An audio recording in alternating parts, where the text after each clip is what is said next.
ආදරණීය ජීවිතය. විරාමෙන් අනතුරුව අපි නැවතත් ආදරණීය ජීවිතය සමගින් මුණ ගැහෙන්නේ. දැන් අද දවසේදී අපේ විශේෂාංග කිහිපයක් අපි ඔබ වෙත අරගෙන ආවා. විශේෂාංග තුලින් අපි විවිධ දේවල් හරවත් ඒ වගේම වැදගත් රසවත් බොහොමයක් කරුණු කාරණා පිළිබඳව කතා බහ කරා. මේ විශේෂාංගයෙන් අපි කතා කරන්න බලාපොරොත්තු වෙන අපි දැන් අර මුල්ම විශේෂාංගයෙන් කතා කරා වගේම ජීවිතේ සාර්ථක වෙන්න ඉදිරියට යන්න කැමැත්තෙන් ඉන්න අපිට අරමුණු තියෙන්න ඕනි බලාපොරොත්තු ඉලක්ක තියෙන්න ඕනි. එතකොට කොහොමද මේ අරමුණු ඉලක්ක සාර්ථක කරගන්න අපි ඉදිරියට යද්දී මොන වගේ කාරණා ගැනද සැලකිලිමත් වෙන්න ඕනේ? අපේ සාර්ථකත්වයේ සාධක මොනවද කියන කාරණාව පිළිබඳව අපි මේ විශේෂාංගයෙන් කතා කරන්න බලාපොරොත්තු වෙන්නේ. ඉතින් මේ කතා බහට අපි ආරාධනා කළේ බාහිර කතිකාචාර්ය ජ්‍යෙෂ්ඨ මානව සම්පත් වෘත්තීය වේදී ආචාර්ය අතුල හේවා පතිරණ මහත්මයාට අයිබෝවන්. අතුල මහත්මයා දැන් අද උදෑසන වැඩසටහනට සහභාගී වෙන්න ආව වෙලාවෙ ඉඳන්ම මම දැක්කා මේ බොහොම රසවත් කතා බහක යෙදලා හිටියා. හැබැයි තනියම පොතක් එක්ක. මොකක්ද? ඔව් සාරංගි මම වැඩසටහන පටන් ගත්ත නම් මේකේ කතුවකින් හොඳයි කියලා මට හිතුණා. ඒකයි මම මේක අරගෙන ආවේ. ඉතින් මේක විශේෂ පොතක්. අතරම ලංකාවේ විවිධාකාර පොත් වෙනවා. නමුත් මේක විශේෂ පොතක් කියලා මට හිතෙනවා. ඒ විශේෂ පොත අපිට පෙන්නන්න මොකක්ද කියලා? චක් වෙවන්නන්න. මේක ඇත්තටම මේකේ නම මේක හරි අමුතු නමක් තියෙන්නේ. අමුතු නමක්. ඉතින් මේකේ තියෙන්නේ everything that you don't know is all that you know. ඒ කියන්නේ මොකක්ද? everything that you don't know. ඒ කියන්නේ වා නොදන්න හැමදේම is all that you know. වා නොදන්න හැමදේම වා දන්නවා. දන්නවා කියලා දන්නේ බලාගෙන ඒක දන්නවා කියලා දන්නේ නැහැ. ඒක තමයි තියෙන ගැටලුව. අපේ අසාර්ථකත්වයටත් හේතුව. ඉතින් මම හිතනවා මේකේ කතෘගේ නම නොකියුවොත් අපි අසාධාරණයක්. මෙතුමා මගේ හිතවත් සහෝදරයෙක්. මෙතුමාගේ නම ආචාර්ය තරිඳු අතපත්තු. මෙතුමා විසින් මේකේ මේ පොතේ මේ අපි අද කතා කරන විස්තරයක් නැහැ. නමුත් මම මේකේ කතෘ වැකිය ගත්තේ පොතේ වැකිය ගත්තේ අද අපි මේ කතා කරන විෂයපතේට මේක අපිට අනුබද්ධ කරගන්න පුළුවන්. ඉතින් මේ තුලින් සෑහෙන දෙයක් අපිට කතා කරගන්න ඉස්සරහට යන්න පුළුවන් වෙයි කියලා මම විශ්වාස කරනවා. ඒකම. හොඳයි. ඒකත් එක්ක අතුල මහත්මයා අපි කතා කරමු. අද අපි මේ සාර්ථකත්වයේ සාධක පිළිබඳව කතා බහ කරන නිසා අපි දන්නවා මේ උත්සාහවන්ත වෙන්න පුළුවන් නම් කෙනෙක්ට සාර්ථක වෙන්න පුළුවන් කියලා අපි සාමාන්‍යයෙන් කියමනේ. සාමාන්‍ය පුද්ගලයන් එක්ක ගත්තාම මේ ජීවිතේ සාර්ථක කරගත්ත පුද්ගලයෝ කොච්චරක් විතර ඉන්නවද? කොහොමද ඒ කට්ටියව අපි එකපාරට හොයාගන්නේ? ඔව් සාරංගේ එක ඇත්තටම මේක මට පුදුම හිතේ. මම හිතන්නේ මේක නරඹනයින්ටත් පුදුම හිතේ මේ කාරණාව. ලෝකෙ මේ සම්බන්ධයෙන් කරලා තියෙන පරීක්ෂණ අනුව දැනට අපි සාමාන්‍යයෙන් අපි හැම පුද්ගලයාම කැමති සාර්ථක වීම සඳහා. ඒක සාමාන්‍ය මනුස්ස ස්වභාවය. නමුත් ඇත්තටම සාර්ථක වෙලා තියෙන්නේ සාමාන්‍යයෙන් මිනිසු 10% විතර. 10ක් විතර. ඒකෙන් අතිසාර්ථකත්වයටපත් වෙලා තියෙන්නේ 1%ක වගේ ප්‍රමාණයක් කියන එක තමයි පරීක්ෂණ වල ප්‍රතිඵල අනුව සඳහන් වෙන්නේ. ඒක හරි අමුතු කාරණාවක්, පුදුම හිතන කාරණාවක්. ඉතින් මේ 10% ඇතුළට කොහොමද අපි යන්නේ කියන එක තමයි තියෙන ගැටලුව. සහ අර 90% ඇතුළට අපි ආවේ කියන එක තමයි ඊගව ගැටලුව. ඉතින් අපි පොඩ්ඩක් කතා කරලා බලමු. ඒ 90% ඇතුළට ඇවිල්ලා ඉන්නේ ගොඩක් කට්ටිය 10% ඇතුළට බොහොම අඩු පිරිසක් ගිහිලා තියෙන්නේ ඇයි කියන එක. අන්න ඒක ගැන අපි සාකච්ඡා කරා නම් මම හිතන්නේ මේ අද වැඩසටහනේ යථාර්ථය අපිට පැහැදිලි කරගන්න පුළුවන් වෙයි. ඒ කියන්නේ මේ සාර්ථකත්වයේ රහස් තියෙනවා කියන්නේ. රහස් තියෙනවා. මොනවද? විශේෂයෙන්ම අපි කතා කරොත් සාර්ථකත්වයේ රහස් වලට වැඩිය අසාර්ථකත්වයේ නෙමෙයික වැඩි. ඒ පැත්තට පොඩ්ඩක් යමු වුණොත් 90% ගොඩට වැටෙන්නේ විශේෂයෙන්ම අපි හුඟක් අපි ගාව තියෙන විශේෂ වූ අභිප්‍රායන් බලාපොරොත්තු පරමාර්ථ එකතු කරගෙන අපි ඉන්නේ. ජීවිතේ එකතු කරන් තමයි මේ හැමදාම ඉපදුනේ දවසේ ඉඳලා ඕවා එක පොඩ එකතු වෙනවා. ඉතින් එතනදී අධ්‍යාපනයත් එක්ක මේක ඉහළට යනවා පහළට යනවා එක එක්කෙනාගේ වෙනස් වෙනවා. දැන් හිතානිදට O-level විභාගේ ළඟයිනේ ලබන මේ මාසේ 17 වෙනිදා O-level විභාගේ පටන් ගන්නවා. ඒ දරුවෝ ටිකත් මම හිතන්නේ ලක්ෂ 4,50,000ක් ඇත ඔය වගේ ගාවට ගන්න. ලක්ෂ 4කට වැඩි පිරිසක් O-level විභාගෙට මේ පාර වාඩි වෙනවා. ඉතින් එයාලත් බලාපොරොත්තු එක්ක එන්නේ. ඒ කියන්නේ අභිප්‍රායන් එක්ක.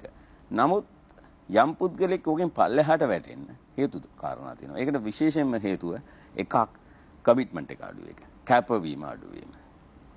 ඒ වගේම කැපවීම අඩු වීම තුල මේ පුද්ගලයා මේක ඒකාකාරීව දිගට කරගෙන යන්නේ නැහැ. ටිකක් කරනවා ආය නවත්තනවා ටිකක් කරනවා ආය නවත්තනවා වගේ සිදුවීම් වෙනවා. ඒ තුල ඒ පුද්ගලයාට ඒක අනුගත වෙලා කටයුතු කිරීමට නොහැකියාවක් තියෙනවා. ඒ වගේම අපි ගාව සමහර අය පුද්ගලයෝ අතරේ අර අපි කියනවා ස්ට්‍රක්චර්ඩ් ප්ලෑන් එකක් කියලා. අපි ගාව තියෙනවා පැහැදිලි ප්ලෑන් එකක් යන්නේ කොහෙටද කොහොමද යන්නේ කියන එක. අන්න ඒක නැහැ. ඒක නැහැ. ඉතින් ඔය වගේ කාරණා එකතු වුණාම තව එකක් වෙනවා විශේෂයෙන්ම අපි තියෙන අභිප්‍රායන් රියලිස්ටික් නෑ. අන්රියලිස්ටික් ගෝල්ස් කියලා කියන්නේ. ඒවා නිකන් යථානුරූපී බවට පත් වෙන්නේ නැහැ. ඒවා නිකන් කරන්න බැරි ඒවා. ඉතින් එහෙම ඒවත් තියාගෙන කරන්න බෑ. ඒක එක කාරණාවක්. ඒක අනිත් එක අපි හුඟක් වෙලාවට පුද්ගල විදිහට හුඟක් කාරණා මේ අද නෙමෙයි හෙට. අද කරන්න හෙට කරන්න. මේක ඩිලේ කරනවා කම්මැලිකමත් එක්ක. ඉතින් ওই කාරණාත් එක්ක තමයි 90% ගොඩ පුළුවන් තරම් එකතු වෙන්නේ. ඒ ගොඩට පුද්ගලයෝ එන්නේ.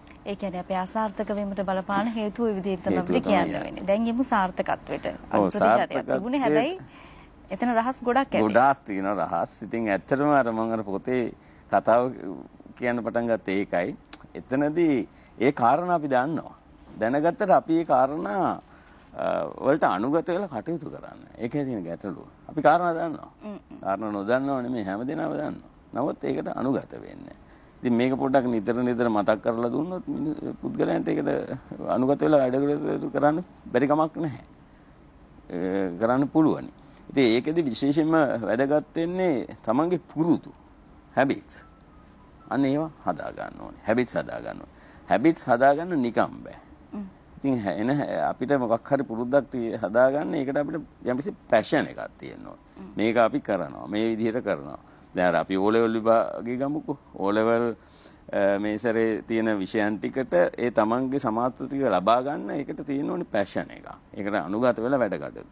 ඉතින් ඒක හැබිට් එකක් විදිහට නිරන්තරයෙන් දිගටම කරගෙන යනවා. එක පාඩමක් කරුණාම අනිත් පාඩමට යන්න ඕනේ. ඒ පාඩම සම්පූර්ණ සාර්ථක කරගන්න ඕනේ. ඊට පස්සේ එන ඕන ප්‍රශ්නකට උත්තර දෙන්න පුළුවන් වෙන්න ඕනේ. ඔය ආකාරයෙන් අපිට අඩියෙන් අඩිය උඩට අරගෙන යන්න පුළුවන්. ඒතකොට අපිට විභාගෙ කිට්ටු වෙනවට අර ආතතියක් ඇති වෙන්නේ නැහැ.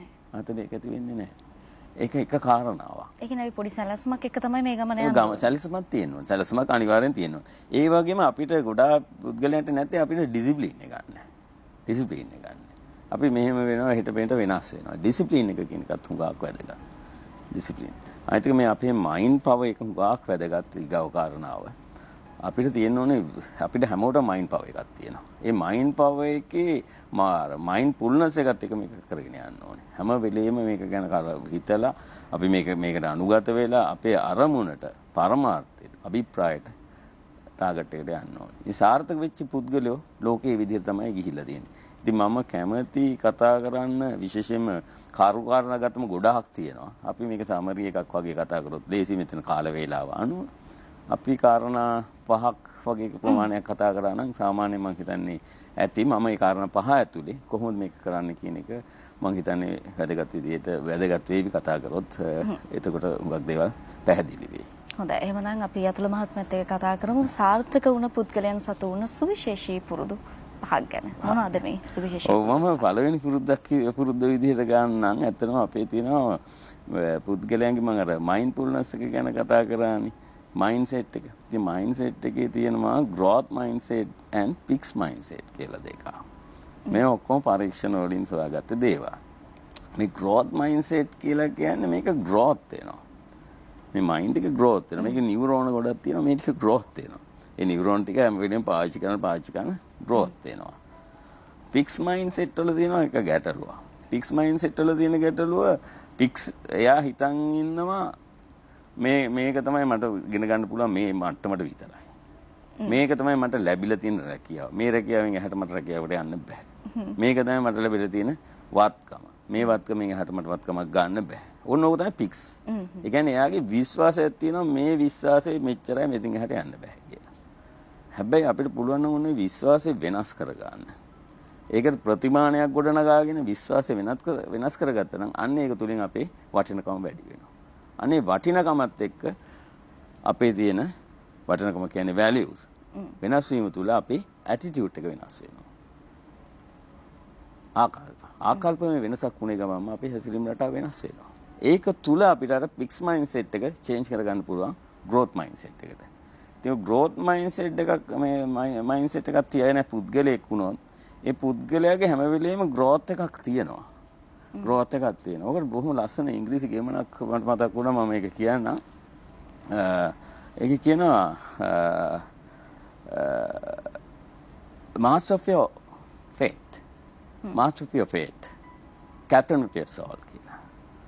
fate එක කියන්නේ මොකක්ද? ඉරණම. ඔබ ඉරණමේ මාස්ටර් ඔයා වෙන්න. බොහොම ලස්සන කියවනක්. ඔබ ඉරණමේ මාස්ටර් ඔයා වෙන්න. නැතුව ඉරණමට ඉඩ දෙන්න එපා. අර ෆික්ස් මයින්ඩ්සෙට් එක යන්න එපා. ඒ වගේම ඔයාගේ සෝල් එකේ. සෝල් එක කියලා එකට ඇත්තටම සිංහල අර්ථය ගත්තොත් අපේ ජීවය වගේ. ඒ ඔබේ ජීවේ ඔයා කැප්ටන් වෙන්න. master of your fate, captain of your soul. ඒ කරගත්තොත් අපිට ෆික්ස් මයින්ඩ්සෙට් එකෙන් චේන්ජ් වෙන්න පුළුවන් growth mindset. ඒක බොහොම පහසු ක්‍රමවේදයක්. but ඒක හිතලා කරන්න පුළුවන් වෙන්න ඕනේ. ඒ ළමයි පුරුදු පුහුණු වෙන්න ඕනේ මේ දේ කරන්න. නිකන් වෙන්න සිද්ධ වෙන්නේ. ඒක ඉතින් පොඩි කාලේ ඉඳලා ටික සංවර්ධනය කරගත්තොත් ඒ පුද්ගලයාට ඒ තත්ත්වෙටපත් වෙන්න පුළුවන්. ඔය පුරුද්ද විශේෂව පුරුද්දා.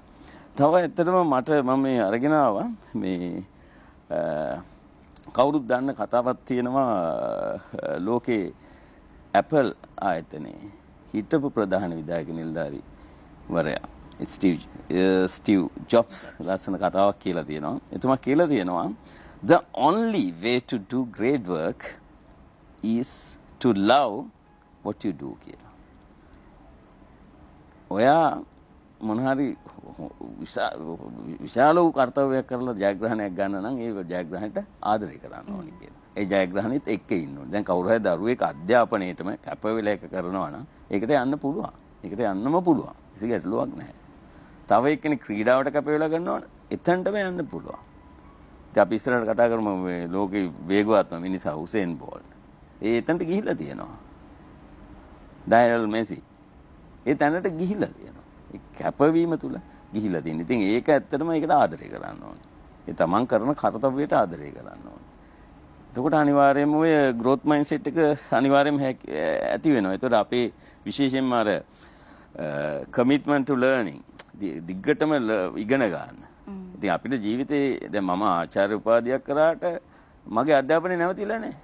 මං අදත් ඉගෙන ගන්නවා. හෙටත් ඉගෙන ගන්නවා. දැන් සාරංගික උදේ කතා කරා මම සාරංගික යමක් ගත්තා. මෙතන ඇවිල්ලත් යමක් ගත්තා. ඉතින් ඒක අපේ ජීවිතේට වැදගත්. ජීවිතේ සාර්ථක කරගන්න එක වැදගත්. ඒක තමයි හිතන්නේ පළවෙනි කාරණාව විදිහට තියෙන growth mindset එක. සමහර වෙලාවට අපි හිතනවා අපිට ලැබිලා තියෙන දේවල් එක්ක ඔය ඇති කියලා. හැබැයි එහෙම නැතුව එතනින් එහාට පියවරක් ඉදිරියට යන්න අපි හිතනවා නම් ඒ වෙනුවෙන් අපි යම් උත්සාහයක් දරනවා නම් ඔන්න ඒකත් අපේ සාර්ථකත්වයට බලපානවා කියන එක තමයි ඒ අපේ පළවෙනි පුරුද්දෙන් කියුනේ. තව පුරුදු අපිට අද 4ක් විතර කතා කරන්න පුළුවන්කම ලැබෙවි. මොකක්ද ඊළඟ පුරුද්ද? ඊගාවට තියෙන්නේ විශේෂයෙන්ම අර අපි කරන කාර්යයට ફોකස් කරන්න ඕනේ. ප්‍රයිවටයිස් කරන්න ඕනේ. අපිට ටයිම් ප්ලෑන් එකක් කාල චක්‍රයක් තියෙනවා. ඉතින් මේක තුල ඇත්තටම අපි මම කැමති දෙයක් කියලා දෙන්න.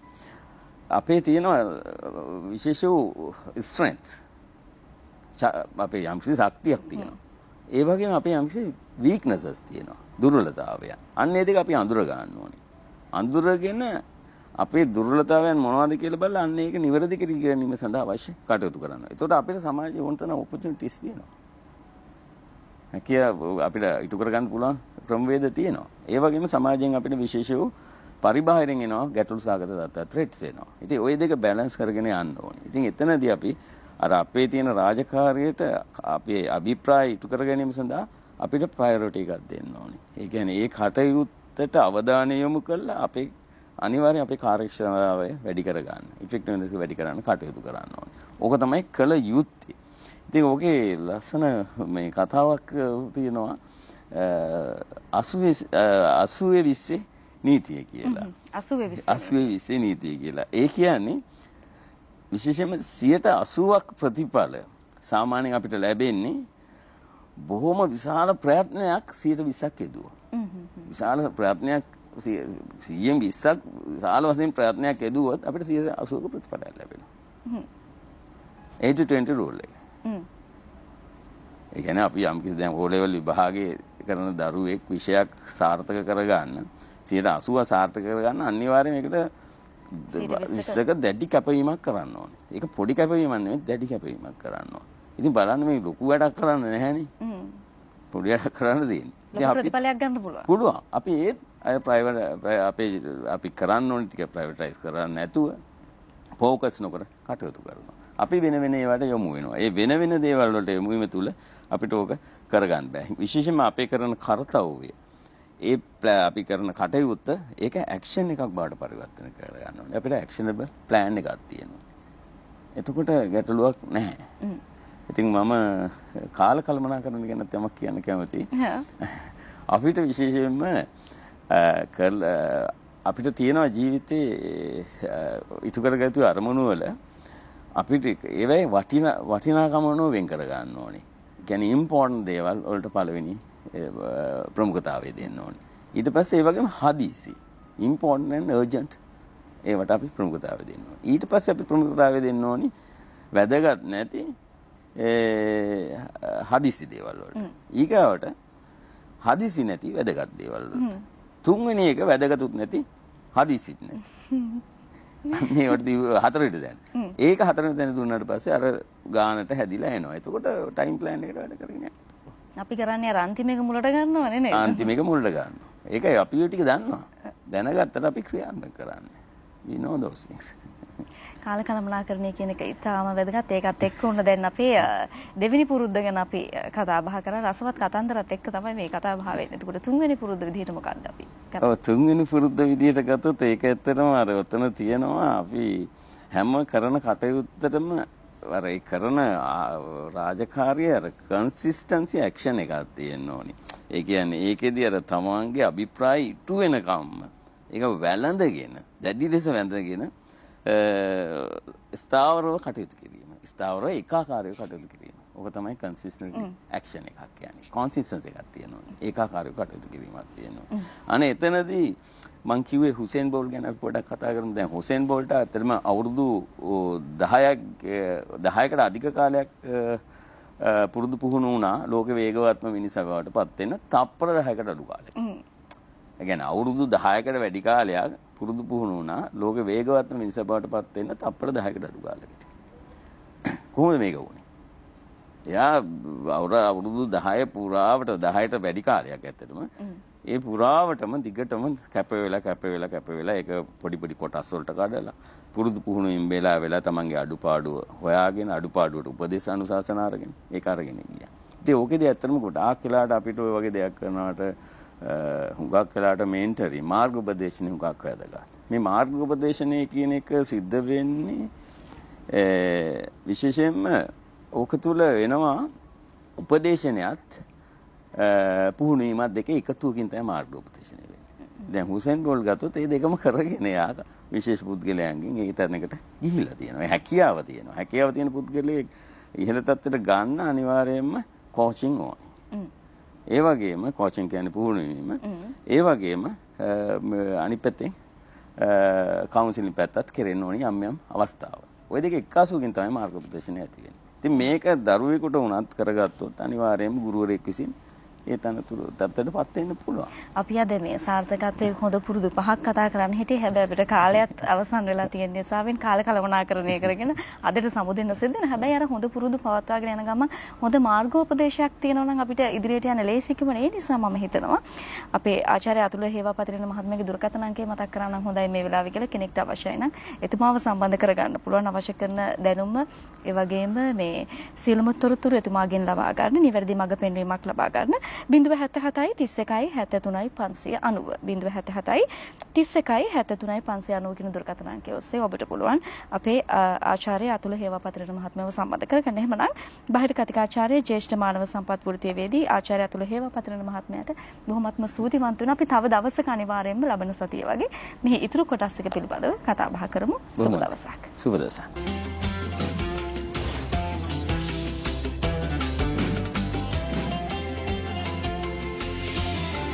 ආදරණීය ජීවිතයා දිනපතා අලුත් වීඩියෝ සහ ප්‍රවෘත්ති නැරඹීමට ඉහත බටන් එක ක්ලික් කර සියත TV සබ්ස්ක්‍රයිබ් කරන්න.